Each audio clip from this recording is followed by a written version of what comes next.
мәселелер бойынша қазір сабақты қорытындылаймыз. Бәріңіз телефоныңызды алыңыз. Телефонның камерасын ашсаңыздар болады. Болмаса мен біздің чатқа топқа жібердім ғой, ментиметр дегенді. Соны ашсаңыздар болады. Абай баса берейік па? Иә, әрқайсысын бір-бірден басып шығасыңдар. Жақсы, қуаныш 3 болды.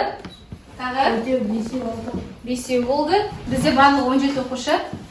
Так, кейбірден бір баладан айтыңызшы, сабақта қандай қорытынды түйдік. Неге қуанып отырсыз, соны айтыңызшы. Біз осы сабақта өзіміздің білгендерімізді бөлістік және білмегенімізді білдік. Өте жақсы. Екінші топтан кім сөйлейді? Мен қуанышты таңдадым, себебі мен жаңа нәрселерді білдім, өзімнің болашағыма керек болды.